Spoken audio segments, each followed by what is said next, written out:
welcome to Manish Kumar channel. So today we are going to talk about basis and dimension of the vector space, right? Basis and dimension of the given vector space. Okay. Here, of course, we are talking about the finite dimensional vector space, and we will also show some infinite dimensional vector space as well. So, what is the definition? So, a set of vectors we denote as capital B with the elements of v1, v2, v3, and so on, vn in a vector space V is called a basis if this set qualifies two properties. First, the vectors are linearly independent and the vectors are span, right? Span means they can generate every element of V using the linear combination of v1, v2, v3, and so on, vn. So already we have seen in previous video linearly independent and span, right? So basis we call the set. Suppose we have this set V, right? And if collect a subset of this B, if this subset is Li, linearly independent, as well as this subset has span, right? This subset spans V, means every element of V can be expressed the linear combination of the given vector V1, V2, Vn, and each of them are Li, right? This set is Li, okay? Linearly independent means you cannot write V2 in terms of V1 or V1 in terms of V2 or any of the pair or any linear combination is not possible to represent other vectors as well, right? So if these two properties are going to satisfy by the set V, then we call it as this is the basis of the given vector space. So let us quick look some examples. So the set, if we call it as B1, 1 0 0 0 1 0 0 0 1, right, is a basis for R3, right? So another set, if I get to know B2, 1 1 1 1 1 0 1 0 0 is another basis for R3. So if you see here clearly, uh, basis is not unique, right? If you see, any vector space can have more than one basis. If you look at an example of your R2, right? So if I say this is R2, R2 plane, if I take one vector u 1 comma 0 and another vector v 1 comma 0 0 comma 1, okay, so this list 1 comma 0 and 0 comma 1 will be the basis, because you can generate any element using the help of these two vectors, right? Entire R2 space can be generated, okay? And these vectors are Li because if I want to write this vector as a linear combination of this vector, so if you see first tuple of this vector, first tuple of this vector is non-zero, but in the second vector the first tuple is 0, so you cannot generate, if you get any non-zero alpha also 0 1 and you want to produce 1 comma 0, it is not at all possible, because whatever alpha you take, when you multiply with 0 it becomes 0. You got it, or not? So you cannot generate basically a non-zero tuple with the help of this vector. Similarly, if you see you want to generate the second tuple using this vector, you can never generate, no matter whatever alpha or beta you are going to multiply as a scalar, it will result 0 only. So you cannot generate non-zero quantity with zero quantity. Therefore, they are linearly independent, right? And you can express any vector as a linear combination of these two vectors to represent R2 plane, right? You can write any vector x comma y can be written as alpha times of 1 comma, you can write x comma, because you want to know x comma y, right? So any vector you want to write, so here x comma 1 0 plus y comma 0 1. So any vector of xy, any vector in in the plane x and y you take, can be generated using these two vectors. This is the meaning of span, right? So this set is basis for R2. This is basis for R2. Now, if you know, if I take another vector in this direction and another vector in some other direction, right? So if I say u and v, two new vectors, so u and v, right? So u and v are the vectors. Using this vector, you can generate the whole entire space again, and they are Li also, because their directions are not same, right?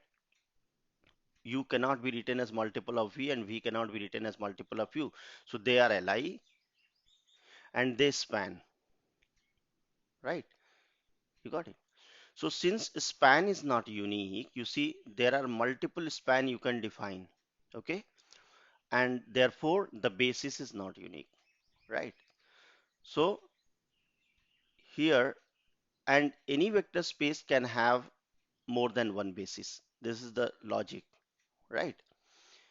So here the idea is, if all bases have the same number of vectors, then we can say that the number, this is denotes this denotes the counting of element in B1, right? Number of element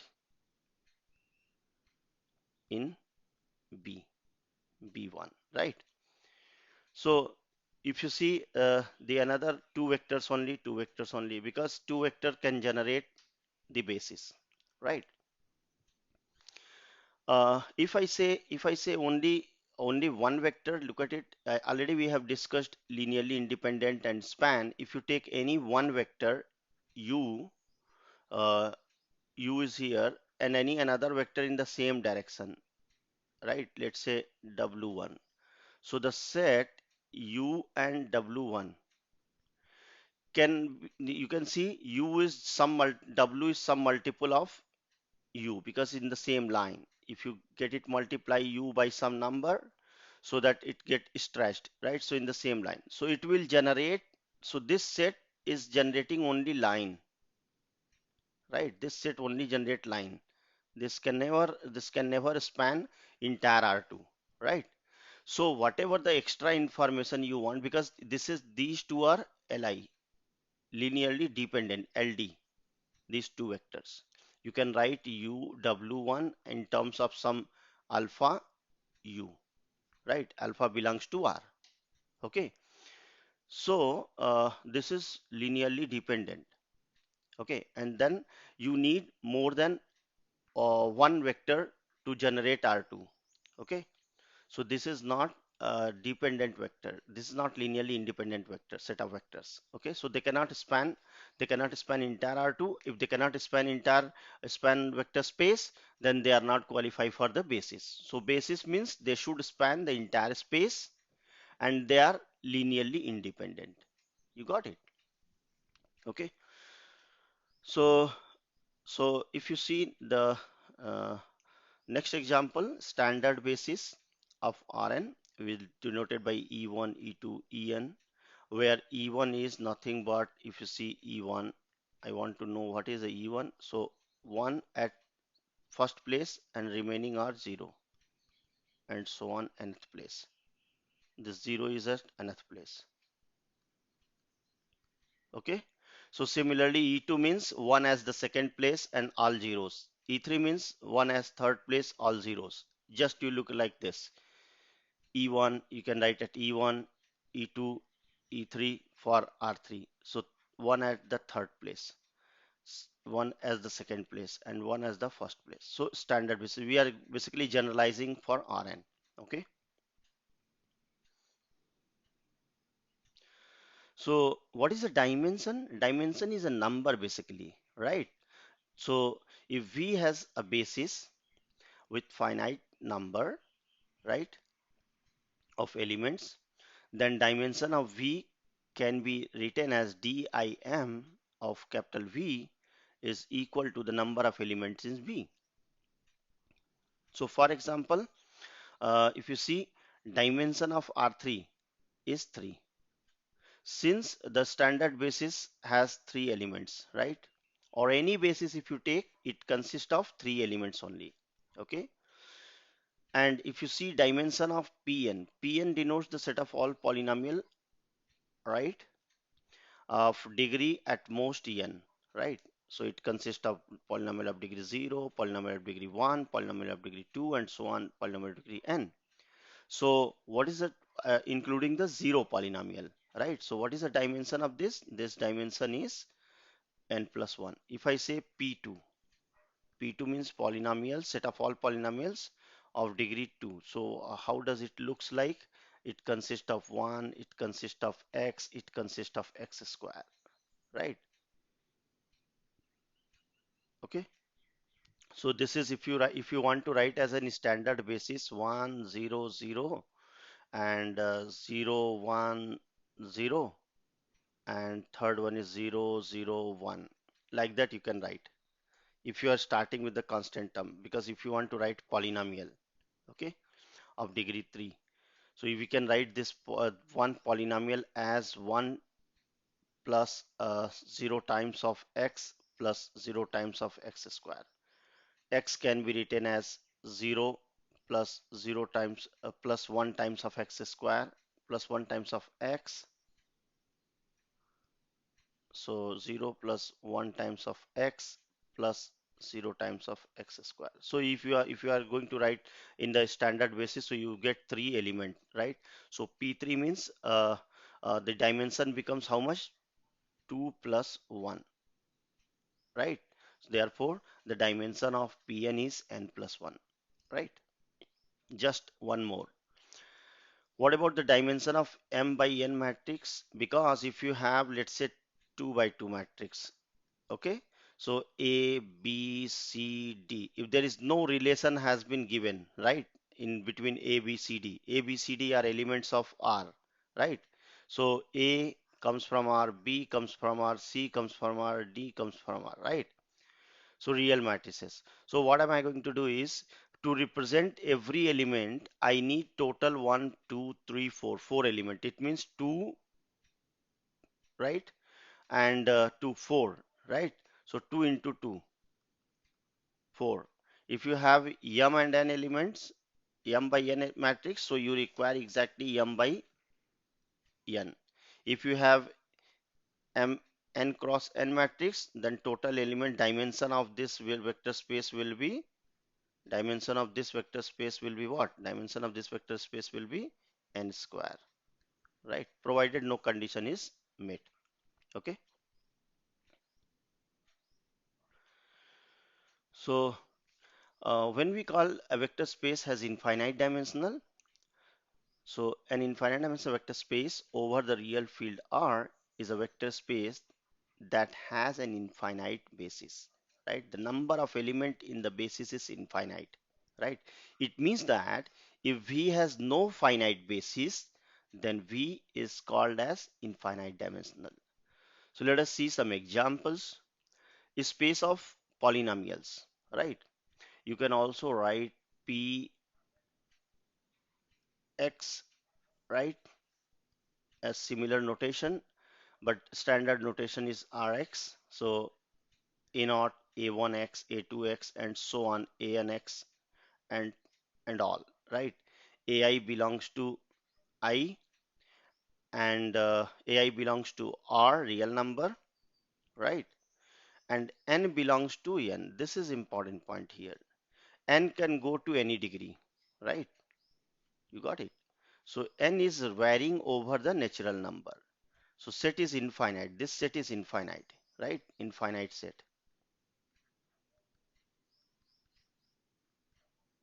right? So Rx denotes set of all polynomials basically, or Px denotes set of all polynomials. Okay, no degree is mentioned here. Like we are mentioning Pn, set of all polynomial have degree at most n, and we are writing simply P. Okay, So this is basically a bigger space. This is a bigger set than Pn because Pn contains in it. Okay. So standard basis. How about the standard basis? 1, x, x square, x cube, and so on. Keep increasing, right? There is no uh, stop at it. So this basis is actually infinite dimensional. This generate the all polynomials span as well as Li, right? So this is basis and is an example of infinite dimensional vector space. Next example, if you see sequence space of all sequences, again Rn and a1, a2, an and so on. There is no stop at the it keep increasing at the dimension of an natural number, right? Again, the other tuples are going up to infinity.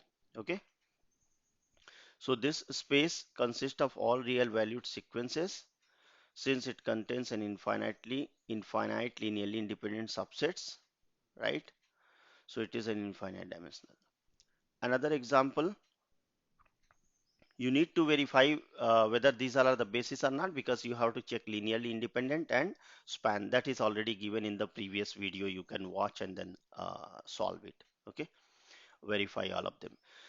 Space of continuous functions, we denote C01 over the vector is R. Okay, over the field R. Okay, so 0, 1 set of all vectors from 0, 1 to R is a continu and where f is continuous, right? All continuous functions collections we are taking. So this is always we have seen as a vector space before. Now what are the bases of it? So 1 x, x square, sine x, e power x, and so on many others. So since it has no finite subsets can span this space, so it has infinite dimensional vector space. Okay. Similarly, set of a smooth function. Smooth function means infinitely differentiable, right? When we say function is smooth, if you see in mathematics 1, all curves are smooth. It means you can differentiate as many as desired number of time, but on the other hand, this function can be differentiated infinitely many times. So let's see if I say sine x. Sine x is smooth because if you differentiate sine, you will get cosine and so on. And again, further you can able to differentiate. So those collections of vectors are there, right? So this forms, again, infinite dimensional vector space. This is very useful in distribution theory, in physics, and many other places, these spaces, right?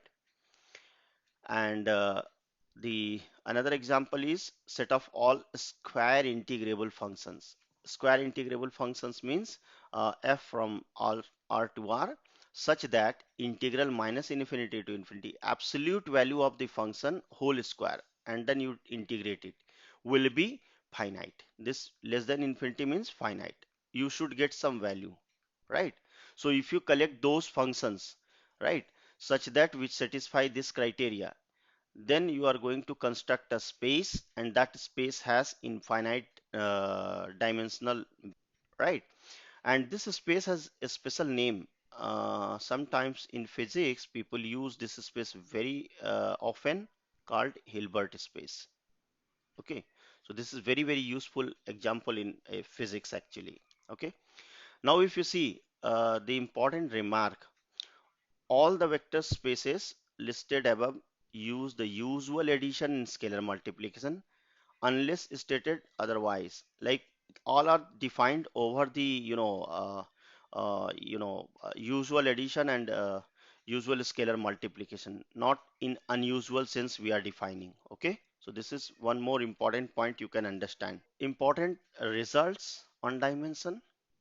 Uniqueness of dimension, as you have already seen, all bases have same number of vectors, right? So basis ha contains a unique number of elements, right? That is dimension. And basis characterization. What basis characterization? Every vector in V can be uniquely expressed as a linear combination of the basis vector, right? So what does it mean? If you want to represent any vector, then it can be always written as a linear combination of the basis vector, and that can be always unique representation. You cannot find more than one representation, right? So you can see this very easily. Suppose B is a basis having V1, V2, let's say, is in the basis, right?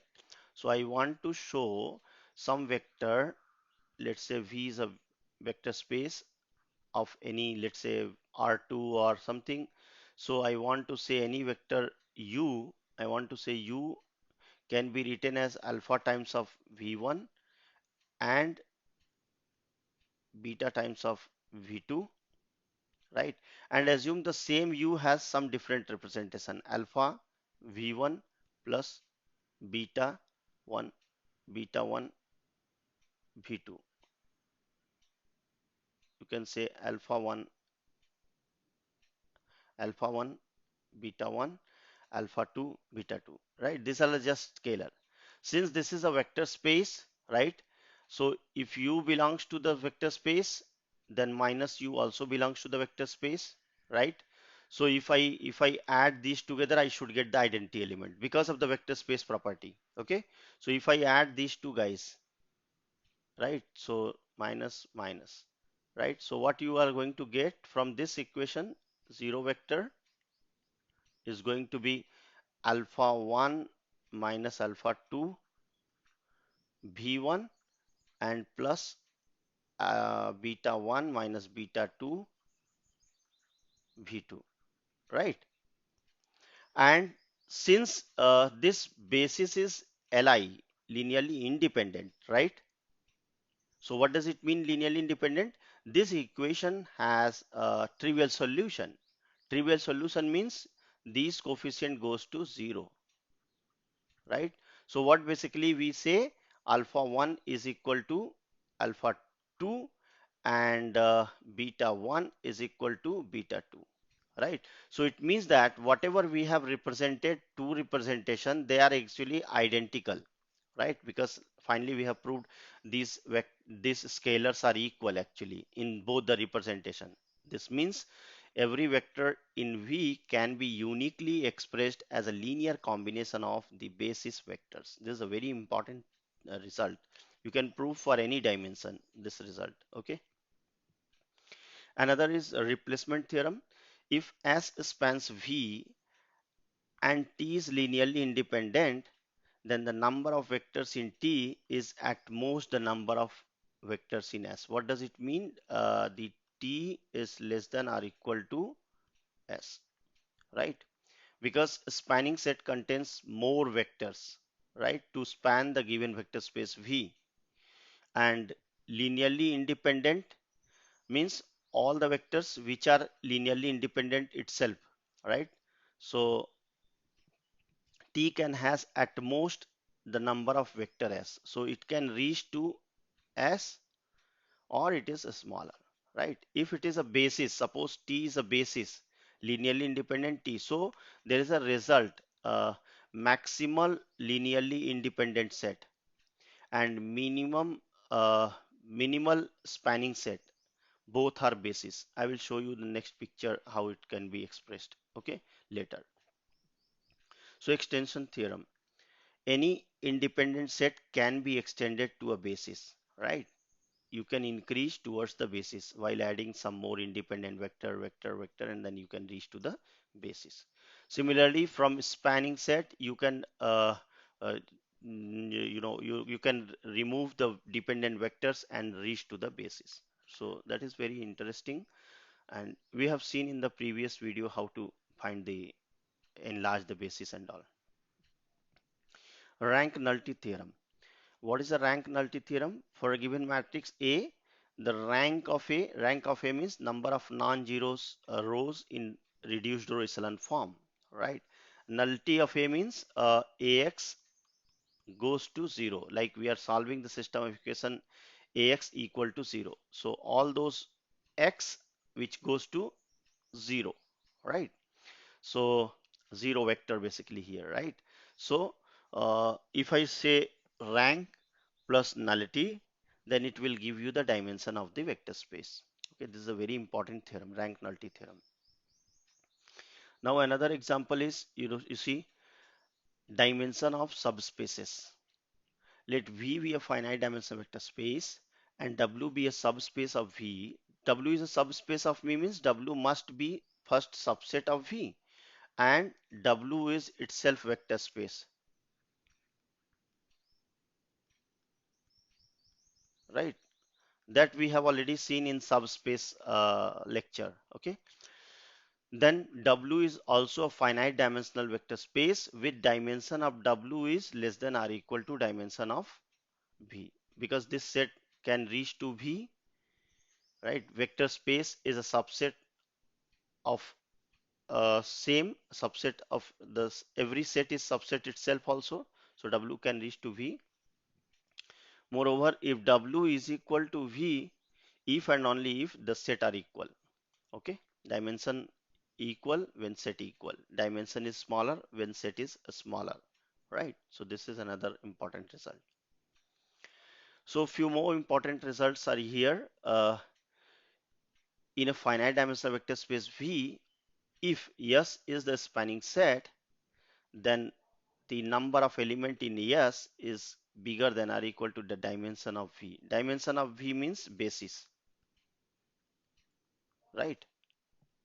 Basis of V. Okay, number of elements of basis of V, right? Number of element of basis of V. Okay, if S is a minimal spanning set for V, then S becomes basis. Okay, if the number of S is equal to V if and only if S is basis. Similarly, if T is linearly independent, then dimension of the number of element of T is less than or equal to dimension of V, right? Or if T is a maximal linearly independent subsets for V, then T is a basis. Or in other word, you can say if number of element is equal to the dimension of V, the basis of element, basis element. So if and only if T is a basis, right? So that can be understood like this. If you see like linearly independent set, right? And you can say spanning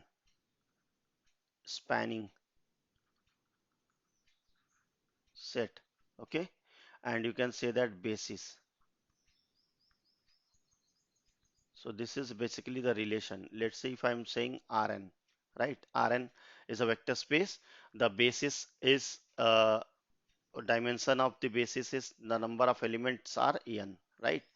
So here set linearly independent set. If I take 1 0 0 and 0 1 0 0 up to n place and so on. So I'm going to construct the linearly independent set. So this set may not span entire V, right? If I take 2 element, 3 element and so on. So let us take a very easy case for example, let us take for 3 only. Okay. So basis, so I'm going to take R3. Okay. So number of element in that case rather than n, I can say 3 element, right? So what had happened? The linearly independent set. If I say this set is consisting of only one vector, 1 0 0, right? So they are Li always, because if you want to multiply any scalar 1 comma 0 comma 0 and you are going to get 0 0 0, right? Verification. This is Li. Why? Because this will give you actually alpha 0 0. Alpha is a scalar, right? Alpha belongs to R. Okay. So alpha is a scalar. So what had happened here? Uh, Two vectors are equal if their components are equal. So alpha equal to 0 finally I got. So this equation has trivial solution, right? So this is linearly independent set. Okay, but this vector, single vector, cannot span R3 as you have seen already, right? So the dimension of T is less than or equal to, the number of element of T is less than or equal to V and is equal to V when I include all the basis element, right? 0 1 0 0 0 1, right? So maximal linearly independent. They all are linearly independent, but this is the maximal linearly independent set. So this reach towards basis. Similarly, spanning set. If you see 1, 0, 0 and 2, 0, 0 and 1, 0, 0, 0, 1 and 0, 1, 0. So you see here in this set I have four vectors, right? But I want to give the guarantee that it will span entire vector space R3. So this vector, this vector is capable in doing, but there are one more vector. You see, this is just exactly the copy of the other first vector. Because if I multiply two times, then I will get the same copy. Okay, so there are more copies, there are more dependent vectors. This is dependent. So spanning set is not giving the guarantee that whether it is linearly independent or not. Only it is the aim is to generate the entire vector space. So we want to make a minimal spanning set. Minimal spanning set means this is going to generate, but can we find any minimal set which can also generate R3? Answer is yes. So if I remove this vector, right, removing this vector, right?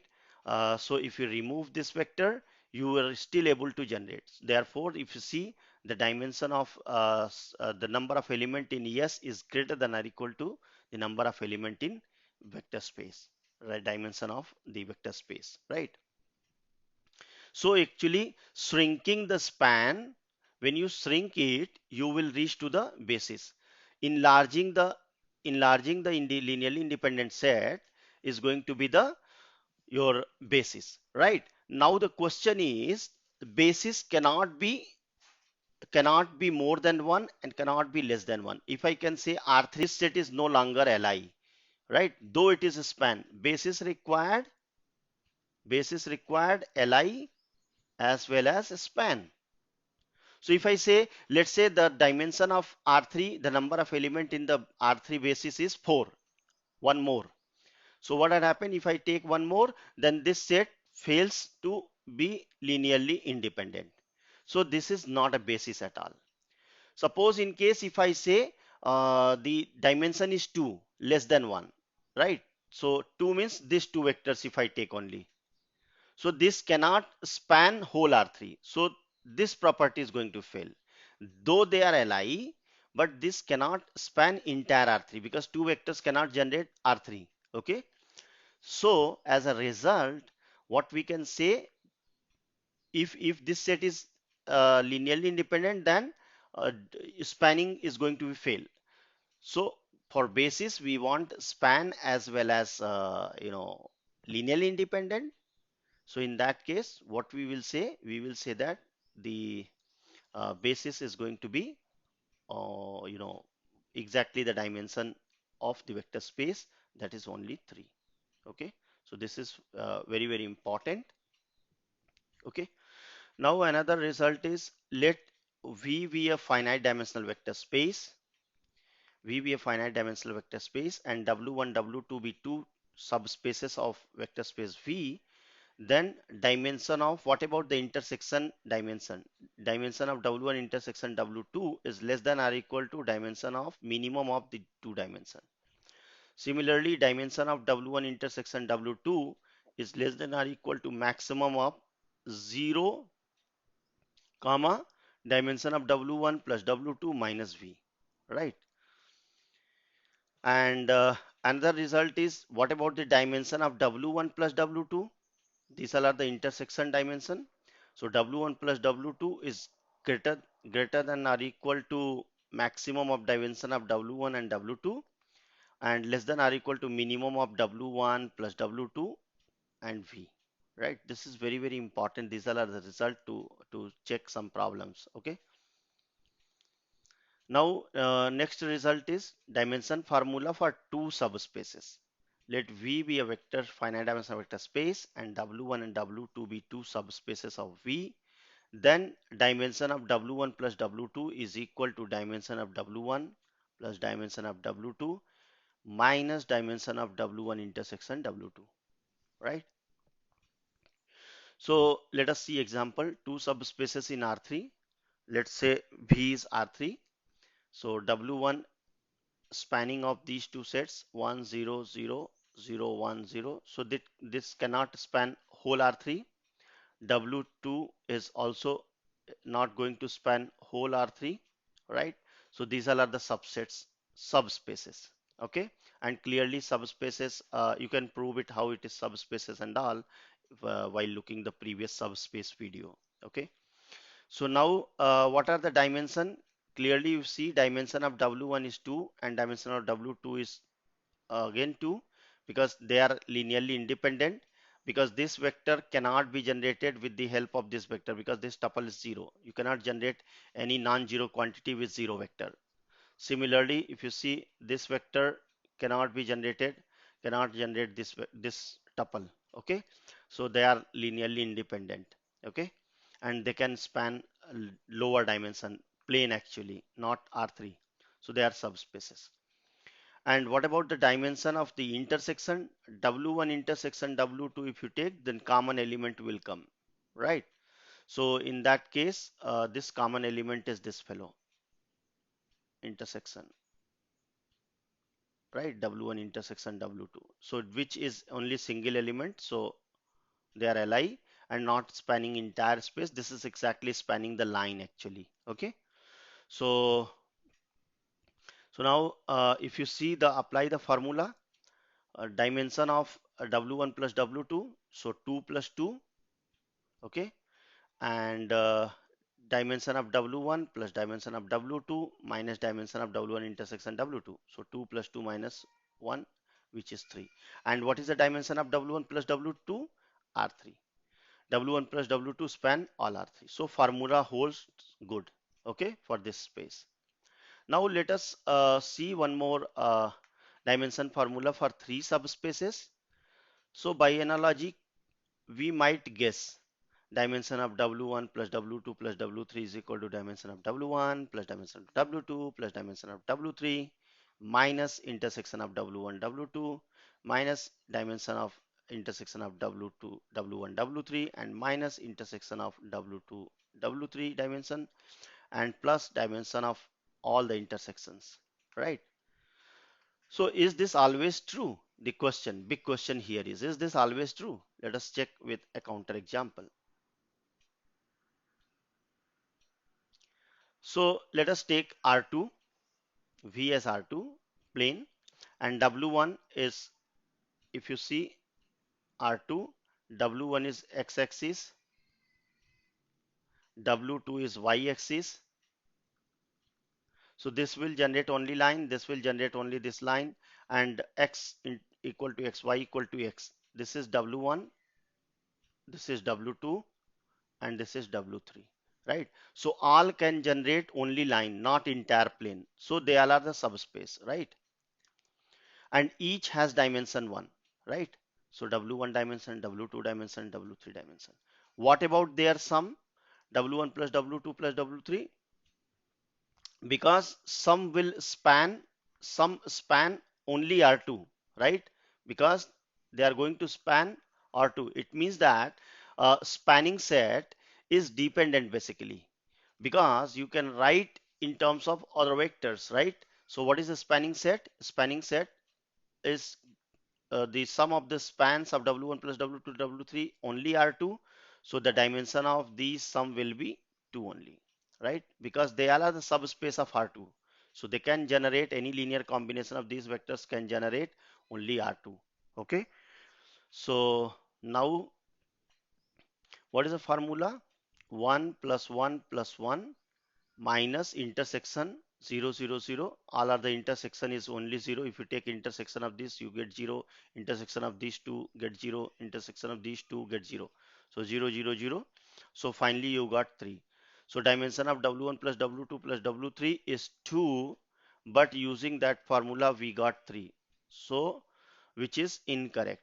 Thus what we can say, formula does not always hold for three subspaces, right? This is a very important check actually.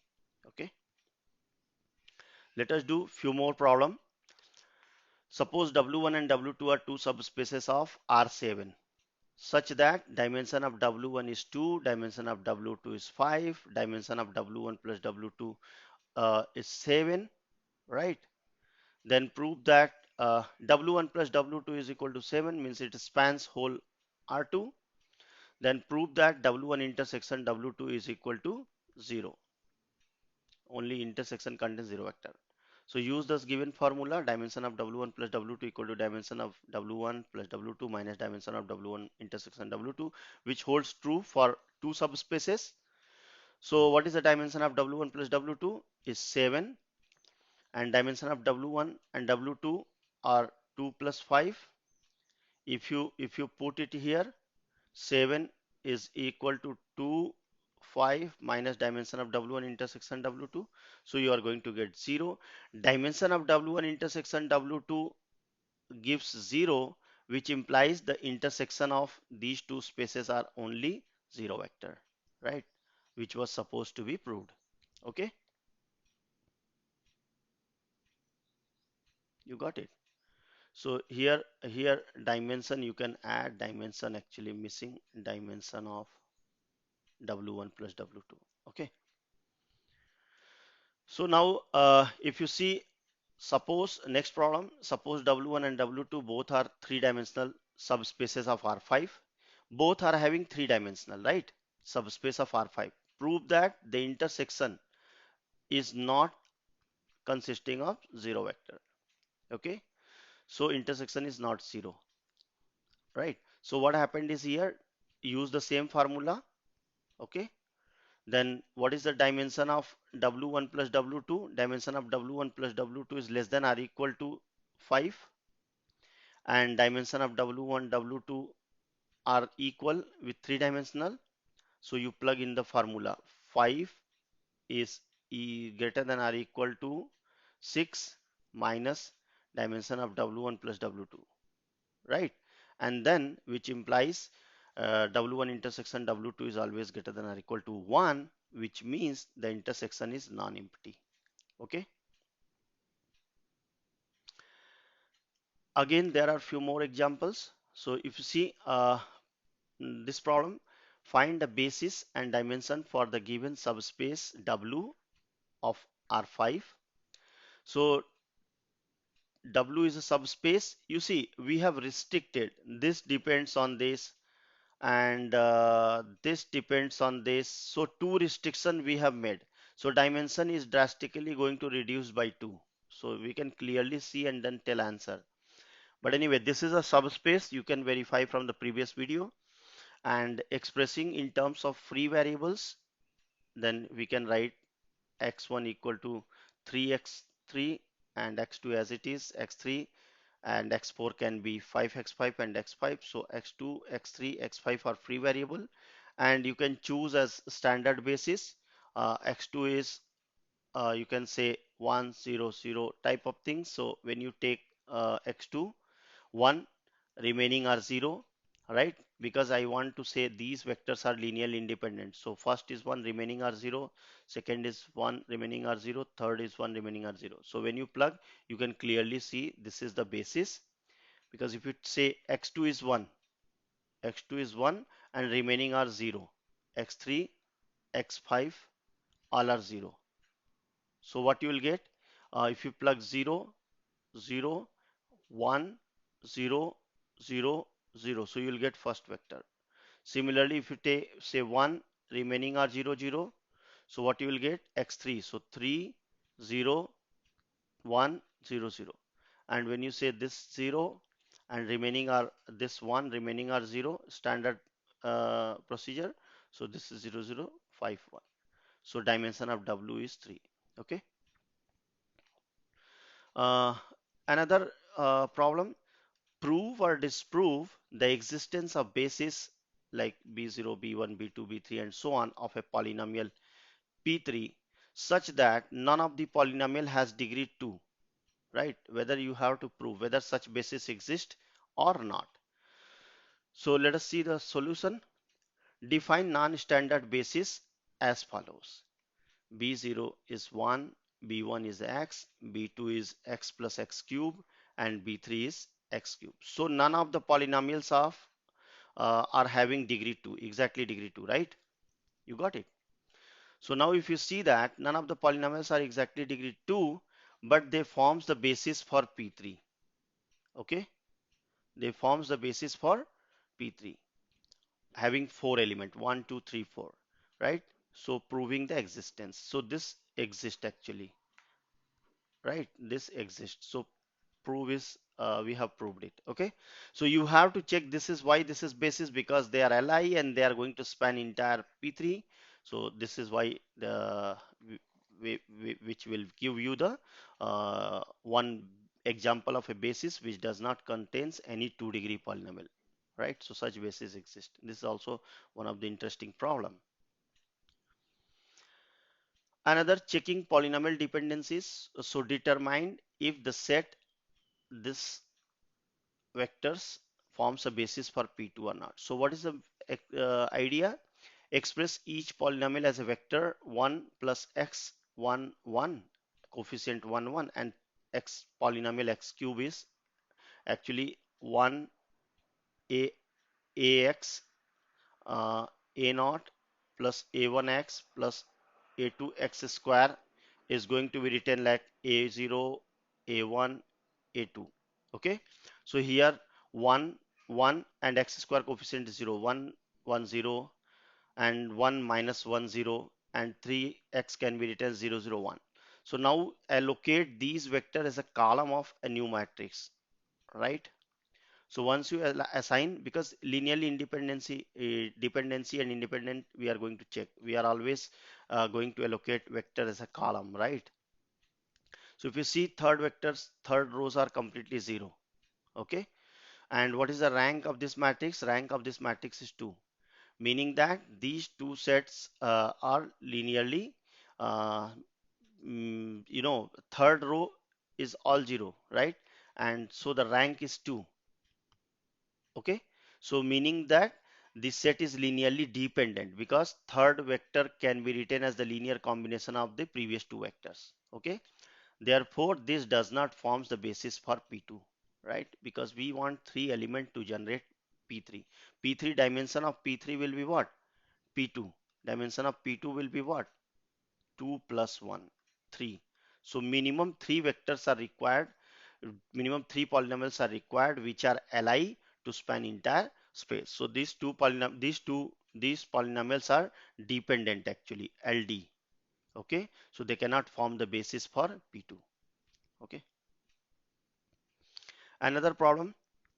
So that the set B x minus 5 x x minus 5 x square x minus 5 x cube x minus 5 and x to the power 4 x minus 5 is a basis for V, where V is set of all polynomial of degree at most 5 such that P5 equal to 0. Okay, so what is the dimension of V? We have to calculate. Find the basis for W, where W is defined by P belongs to P5 such that P5 and P9 both are 0. Then calculate the dimension for W.